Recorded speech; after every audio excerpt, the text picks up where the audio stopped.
Now on BBC One at 1 o'clock, the news with Maryam Moshiri.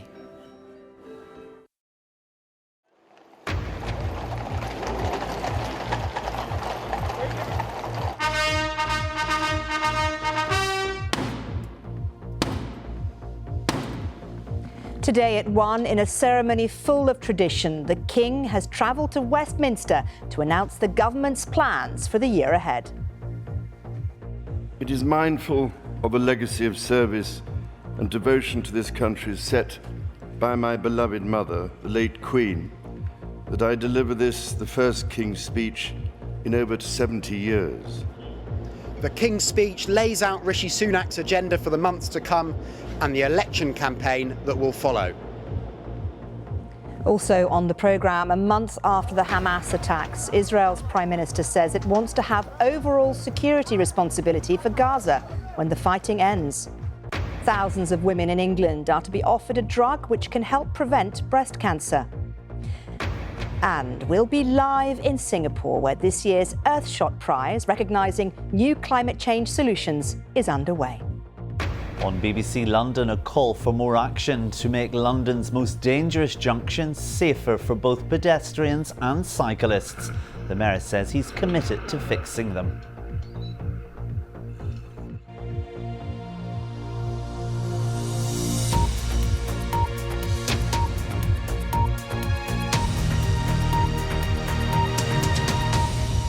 Good afternoon. King Charles has carried out his first state opening of Parliament as monarch.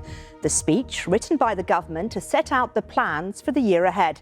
Well, proposed laws include tougher sentences for some crimes, a phased ban on smoking and more licensing for oil and gas fields in the North Sea.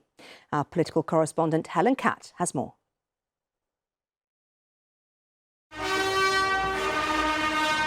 Just before 11:15, the royal carriage drew into the sovereign's entrance, carrying, for the first time in 7 decades, a king to formally open Parliament. While the monarch had changed, the pageantry remained the same. As is tradition, Black Rod went to the Commons and had the door slammed shut against her by MPs.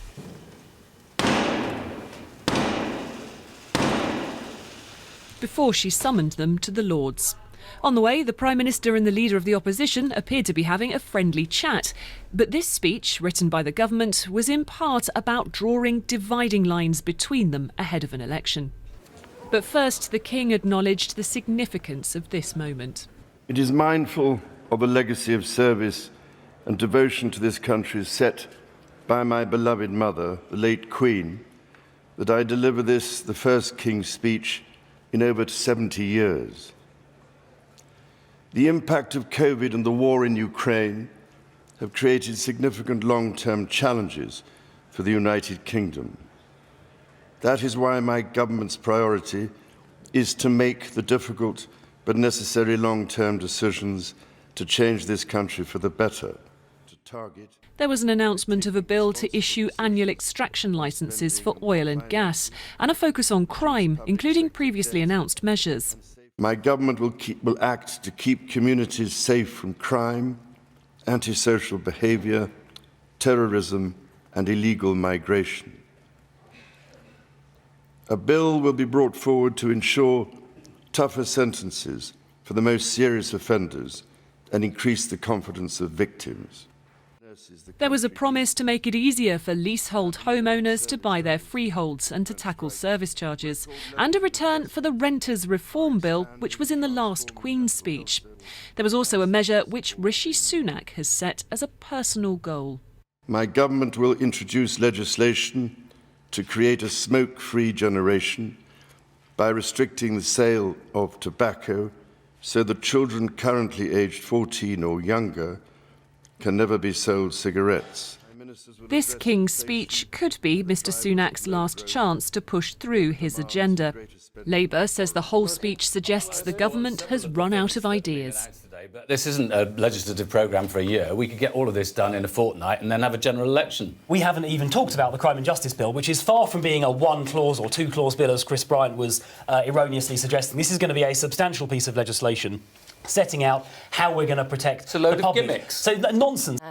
The SNP thinks it sends the wrong message on oil and gas. It's not working. There are real issues. The government needs to be clear that it is absolutely behind its climate change commitments and give confidence to the renewables industry. The Liberal Democrats say there wasn't enough on the NHS or sewage and criticised the crime bills. And on criminal justice, we know that system is creaking at the seams, but the government want to add more to it rather than necessarily helping the police and the criminal justice system more widely deliver. Frankly, it seems like they're waiting for a general election. Maybe they should just get on and deliver one. This speech is certainly part of preparing the ground for that election, as well as setting out what MPs will be focusing on in the run-up. Helen Catt, BBC News, Westminster.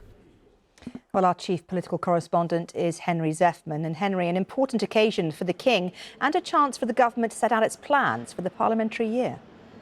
That's right. For all the pomp and pageantry, and there's certainly been a lot of that today, today is really about politics. It's a rare opportunity for the Prime Minister, for the government to pause and say, this is what we want to do, these are our priorities. And we have a list, 21 pieces of legislation that the government wants to get passed over the coming months or year or so, ultimately before that general election that we all know is hurtling down the track.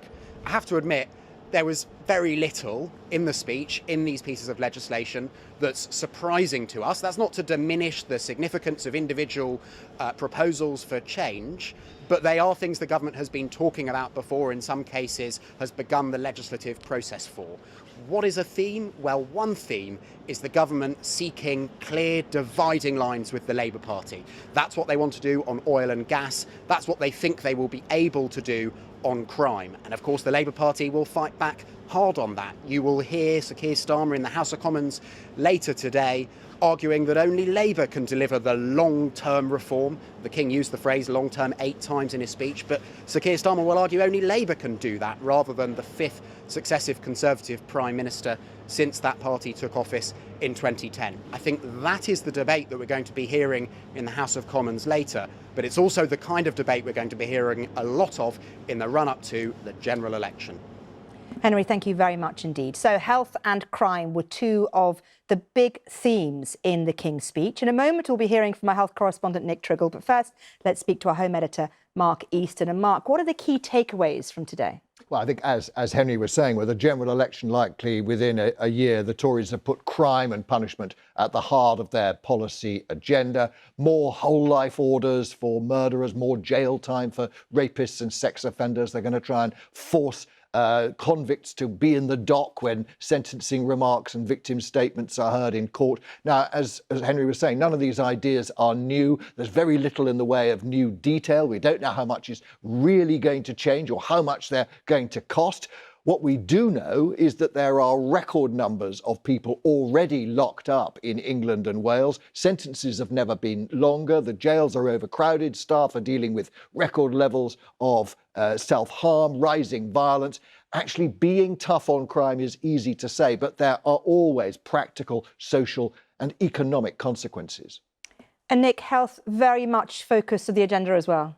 Yes, it is. Legislation has been promised to tackle smoking. Now, this could apply to the whole of the UK.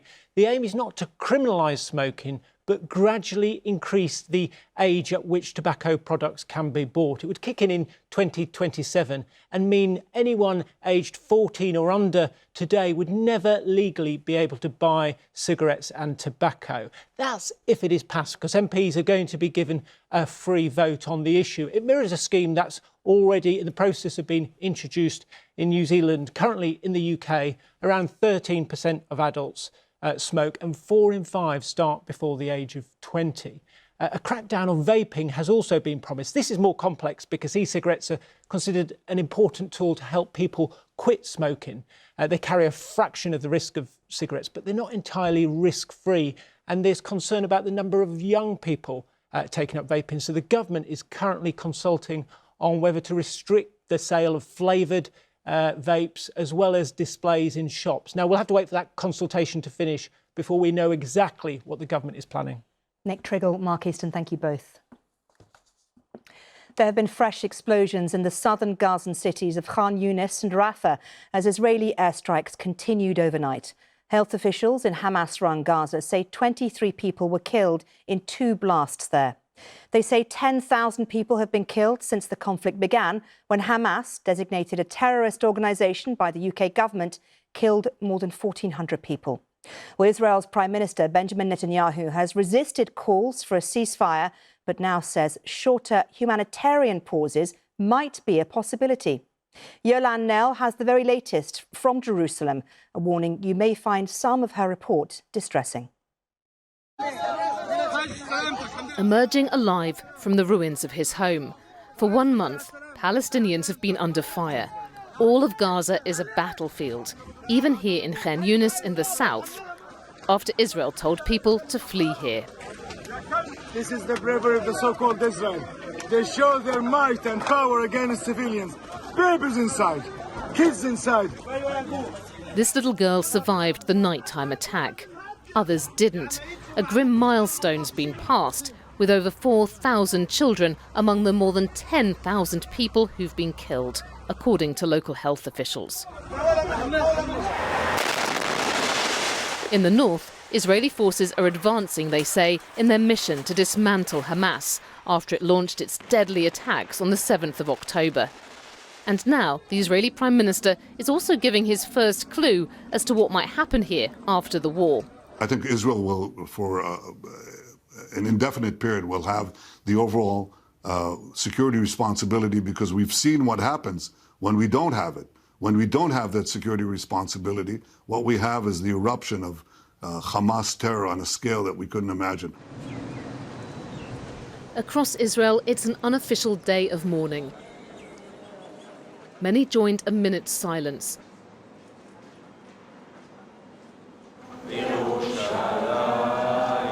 Then singing the national anthem to remember the bloodiest day in their country's history, when some 1,400 people were killed.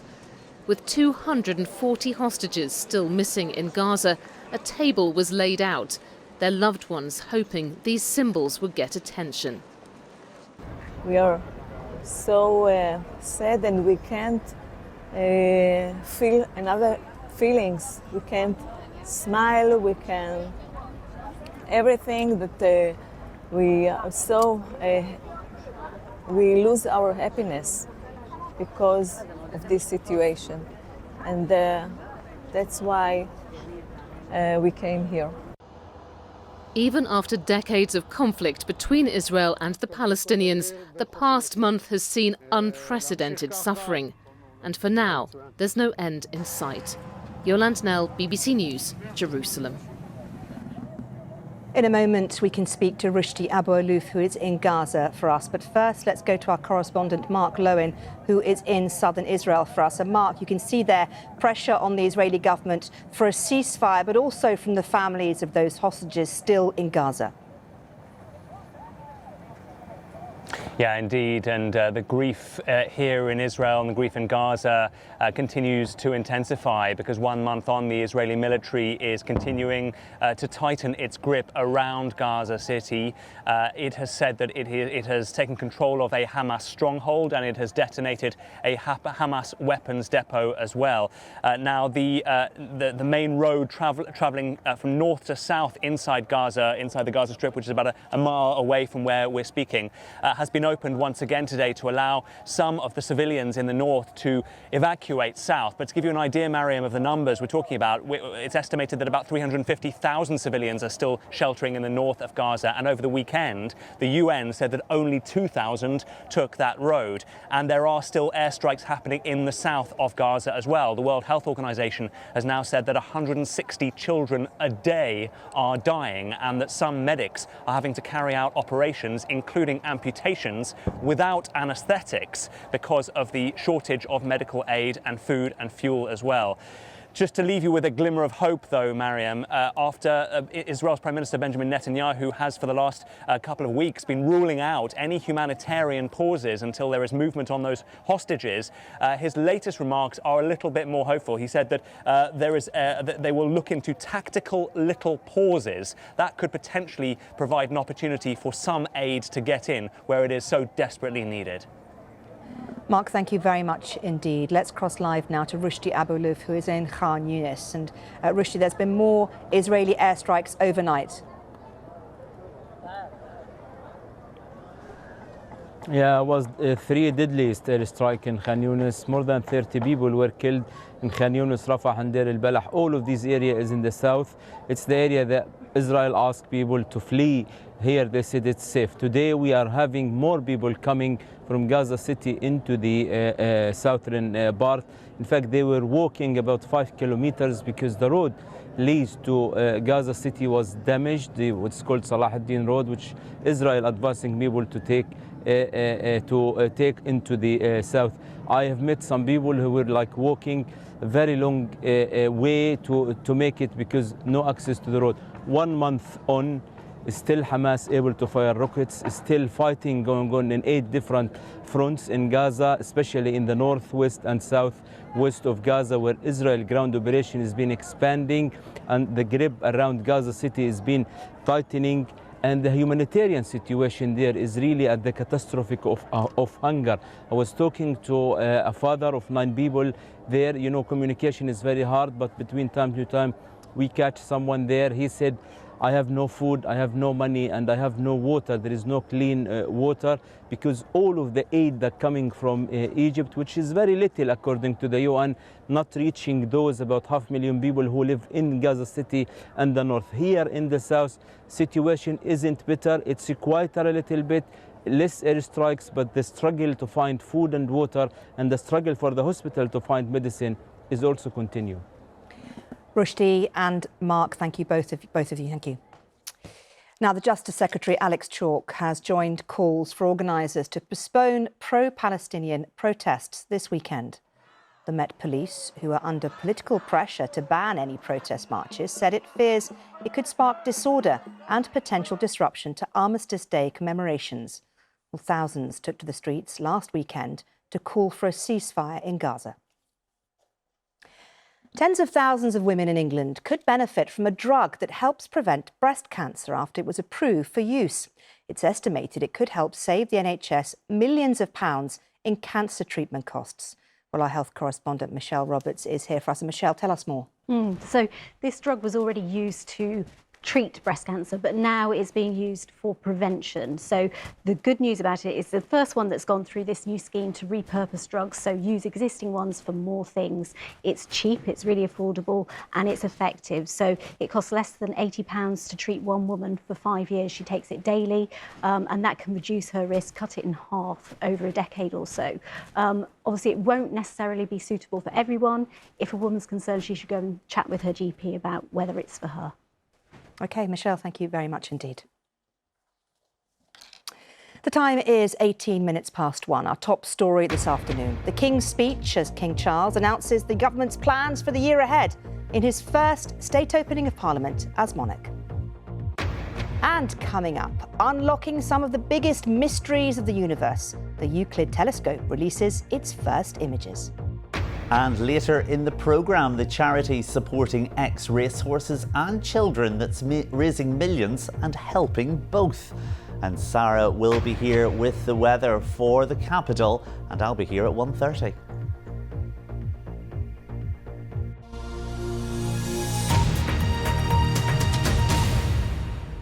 The award ceremony for the Prince of Wales's Earthshot Prize is currently underway in Singapore today. 5 environmental innovations will each win £1 million prizes, so they can be expanded. Well, Prince William has spoken of his personal pride at what the project has achieved so far.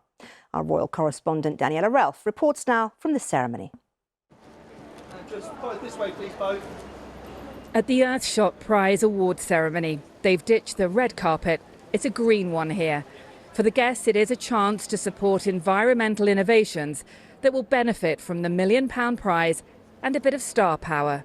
There are so many people out there of all age groups and demographics from all cultures actually doing things within their own communities, in their own regions to tackle issues caused by our very rapidly changing climate. You know, what we all need in the climate space is both action and hope. And the finalists that we see, they provide both. You know, these are tangible ideas to accelerate climate action.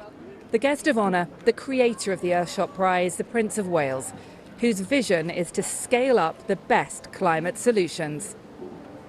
Before the ceremony, Prince William spent time with this year's nominees, hearing about their projects, understanding more about their work, and chatting about his own ambitions for Earthshot.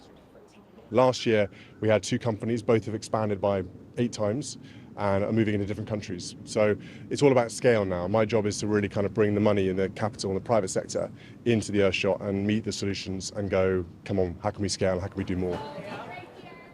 Past winners talk of a prize that turbocharges their ideas. Those who triumph today each get that £1 million and the support of a prince.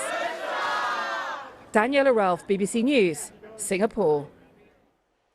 Well, let's speak to our correspondent in Singapore, Suranjana Tawari. And Suranjana, have the winners been announced yet? Yes, they have, and I can tell you that the 5 winners are a Hong Kong-based startup building and recycling lithium-ion batteries for electric cars, an Indian company producing solar-powered dryers to help small farmers preserve their crops and also to combat food waste, a scheme to protect forest ecosystems in the South American Andes, an anti-illegal fishing movement from the US, which works to strengthen ocean conservation, and a US company that uses modern technology to help farmers remove emissions and boost profits. I had the opportunity to speak to all of the winners. They're very excited to get that money and be inducted into the ecosystem that the Earthshot Prize offers so that they can help develop and scale up their projects to achieve their dreams and Prince William's dreams as well. Suranjana, thank you very much indeed. The family of Captain Sir Tom Moore have lost a planning application appeal against the demolition of an unauthorised home spa in their garden. Captain Sir Tom raised more than £38 million for the NHS in 2020 during the COVID pandemic. His family say no charity money had been used in the construction of the spa. Let's speak to our correspondent now, Joe Black. The late Captain Sir Tom Moore became a lockdown icon, giving people much-needed cheer during the pandemic as he walked 100 laps of his Bedfordshire garden. But now, in that very same garden, stands this new C-shaped block, a building set up in his name, which has been at the centre of a highly publicised planning row. Permission was granted for this back in 2021 for an L-shaped structure for use of the occupiers and the late fundraisers charity, the Captain Tom Foundation. But what emerged was slightly larger, with an added wing and a spa pool, not popular with some. It's not been great living here because there's obviously people that are for it and people that are against it. Revised planning permission sought by Captain Sir Tom's family was turned down, and the local council ordered that the building be demolished. When the family appealed, they said the building would enable the public to enjoy Captain Sir Tom's work, and the pool would offer rehabilitation sessions to elderly people in the local area. I'm really pleased. I think it's a load off everyone's mind. And to be honest, I think now people can start to move forward. The inspector said the scale and massing of the partially built building had resulted in harm to the old rectory, the Grade 2 listed family home. The planning notice said the new building should be demolished within 3 months. Joe Black, BBC News. The office-sharing company WeWork has filed for bankruptcy in the United States. The firm was known for renting on flexible terms to start-ups and freelancers. It expanded rapidly but struggled during the COVID pandemic when offices closed around the world. The company says its offices in the UK remain open and operational. For the first time in its history, the post office will soon let people send packages from their branches with a company other than Royal Mail. Customers in selected stores will be able to choose DPD or Every instead. The post office said the new service will begin in time for the peak Christmas delivery season. Sport England has announced what it's called one of the biggest shake-ups of funding in decades in an attempt to tackle inequality in sport. It says it's redirecting £250 million over the next 5 years towards deprived areas with the worst levels of physical activity, as our sports editor Dan Rowan reports. Despite suffering from early onset dementia, these pensioners in Canvey Island are benefiting from a groundbreaking participation programme designed to keep them moving, regardless of the barriers they face. The idea to make sport and physical activity accessible to all. This pilot's been really successful, so we've seen a reduce of ambulance call-outs, reduced attendance at GP practices. We've also seen people saying that their reported well-being and how they feel after being physically active. I think we need to be more innovative, we need to be a bit braver when we think about physical activity. For those not tempted by traditional sport, there's Kinball, as it's known, part of another pilot programme here designed to get local kids more active. These are the kind of projects set to benefit from £250 million of funding redirected towards 100 places across the country with the highest levels of inactivity. This represents a really significant, probably unprecedented level of investment, actually, into specific places up and down the country, who are characterised by levels of inactivity and often as a result of a lower sort of social economic circumstance. So our ambition here is to rebalance that. This comes as new research reveals the most active place in England has almost double the participation level of the least active. A person's lifespan could vary by up to 9 years depending on where they live, and that people living in some places are twice as likely to have a disability or health condition than in other areas. Despite Britain hosting some of the biggest sports events in recent years, turning inspiration into participation has proved a major challenge, with 25% of adults in England deemed to be inactive, and the government says it wants millions more to be exercising regularly by 2030. The hope is that this new funding approach finally tackles the high levels of physical inactivity that often occur in areas of deprivation, like here in this part of Canvey Island. But some others believe a lot more needs to be done. 80 to 100 places is fantastic, but it is only 80 to 100 places. We need to take that further, we need to take that wider, and we need to get organisations and departments working together with that common goal. And with a significant drop in the amount of PE and sport in schools in England over the past decade, and concerns over both facilities and the cost of living crisis, many feel much more investment is needed if inactivity is to finally be tackled. Dan Rowan, BBC News. Now, the Euclid telescope, which is trying to unlock some of the biggest mysteries of the universe, has released its first images. These show that the telescope can cover vast swathes of the sky as it starts to build up a detailed 3D map of the cosmos. It's going to help astronomers understand phenomena called dark energy and dark matter. They make up most of the universe, but we know virtually nothing about them. Our science editor Rebecca Morell reports. A stunning new view of the cosmos. The Horsehead Nebula, a place where stars are born more than 1,300 light-years away. And the spiralling arms of what's nicknamed the Hidden Galaxy, usually obscured by the dust and clouds of the Milky Way.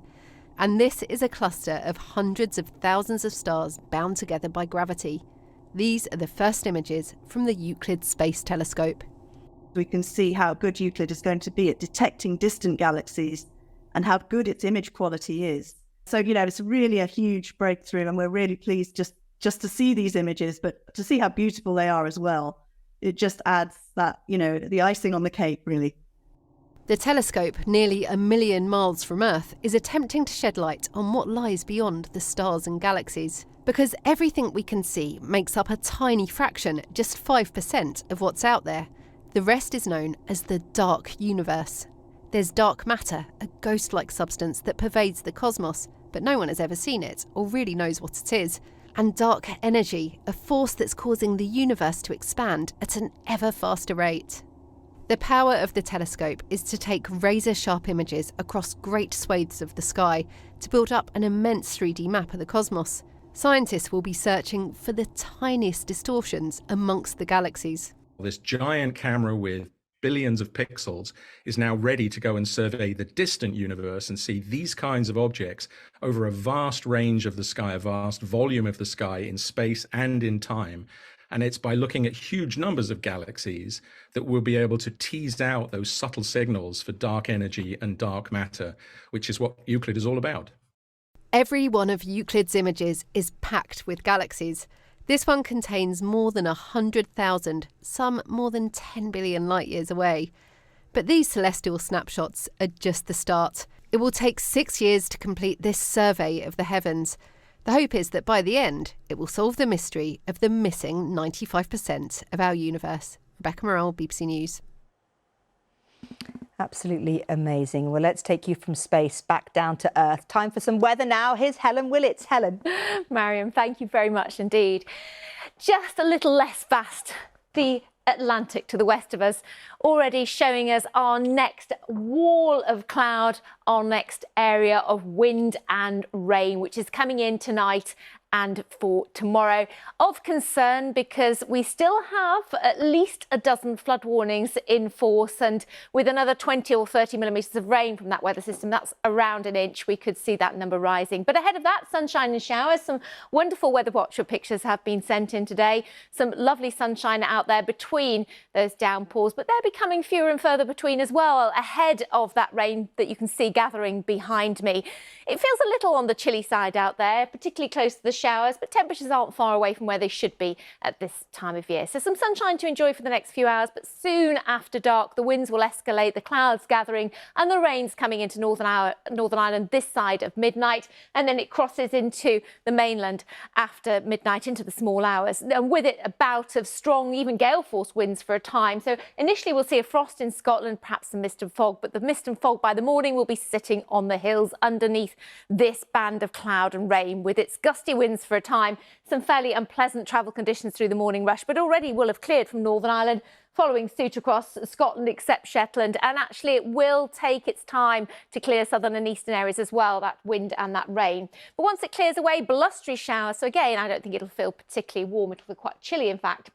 And then the rest of the week, once that weather system's cleared away, is sunny spells and more showers. This next area of low pressure is closing in. We've got brisk winds in the south pushing those showers through quite quickly. In the north, perhaps lengthier showers here and some wintriness over the hills. It's slightly cooler air.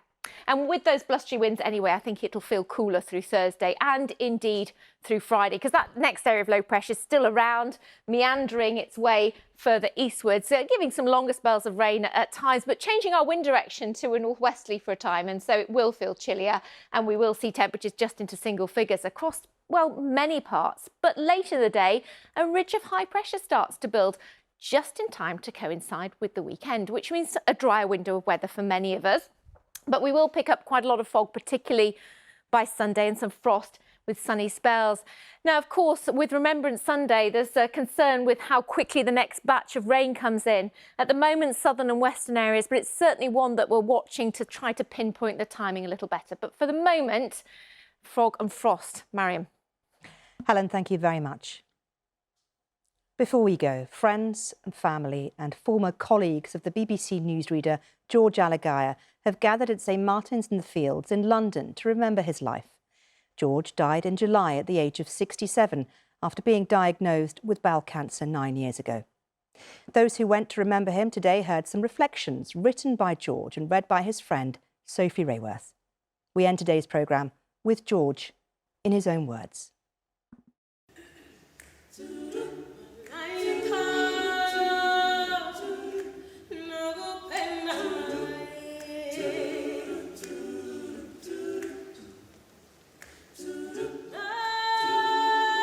If you haven't already told the people you love that you love them, tell them.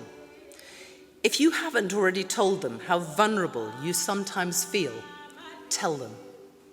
If you want to tell them that you'd like to be with them until the front hall stairs feel like Everest, tell them. You never know what is coming around the corner. And if, Lucky you, there is nothing around the corner. Then at least you got your defence in first.